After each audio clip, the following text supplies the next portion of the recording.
Well, latest update po muna tayo ngayon sa volleyball dito sa Pilipinas.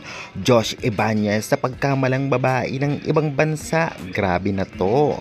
Siyempre, alas Pilipinas walang pahinga. Nakipag-tune up game pa sa South Korea national team. Sinong nanalo?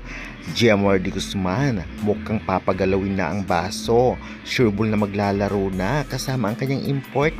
At kay Menko Smasher, syempre, inaabang laro ngayon ng alas ay hindi na makapag-antay ang fans dahil trending na trending to. Yan pag-uusapan natin sa video ito. Kaya before that guys, please naman, don't forget to like, comment, and subscribe, and pahit the notification bell para lagi po kayong handa at updated sa aking mga bonggang video about sa volleyball dito sa Pilipinas. Trending naman at pinag-uusapan nga itong si Josh Ibanez na may pa-screenshot pa dahil nga sa FIVB video clip na talagang nakita siya kasamang niya ang isang setter ng alas. Dahil dito may komento at translate na talaga naman kung ang Vietnam daw ay may lalaki na naglalaro, sa Philippines naman daw ay may babaeng naglalaro. Napagkamalan ang lola niyong si Josh Ibanez ng babae ng isang netizens coming from, I think, China ata to. Kaya good luck na lamang. Anong say nyo about dito guys? I-comment nyo na yun sa baba.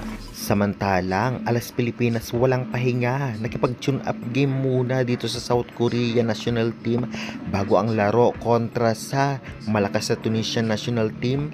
Grabe, malalakas na team ang kanilang nakakatunggali para sa pag-iinsayo at para sa experience. Hindi man iniulat kung sinong nanalo o anong team ang nanalo, ngunit syempre malaking karangalan makaharap nila ang mga FIVB Men's World Championship team. Dahil dito may laro sila mamaya 7 PM kontra sa Tunisia. Good luck! Kaabang-abang na reinforced conference ng PVL. Sureball na daw sa October 7. Well, tentative date pa lamang ito. Abang na lang natin ang talaga namang pag-anunsyo ng eksaktong date at mga game schedule ay aking agad na ibibigay sa inyo. Kaya syempre, subscribe and hit the notification para lagi kayong updated. At napakalaki ng chance na maglaro ni Gia dito nga sa Creamline, lalong-lalo pa sa December pa ang SEA Games. Well, talaga namang papagalawin niya ang kanyang import at mga players na alam naman natin gustong bumawi ngayong conference. Kaya naman syempre, kaabang-abang ito at tiyak marami ang naghahanda ng mga teams at maraming mga fans din, lalo na ng Creamline, ang gustong bumalik itong si Gia sa kanyang dating team na CCS. Well, unti-unti na nga nabubunyag din ang lahat ng import sa kanilang team. Ay ang antay na lang natin ang talagang konfirmasyon galing mismo sa post ng mga teams at syempre mga players. Kaya guys, excited na ba kayo sa next conference ng PVL? Comment nyo na yan at huwag kalimutan mag-like and subscribe for more updates.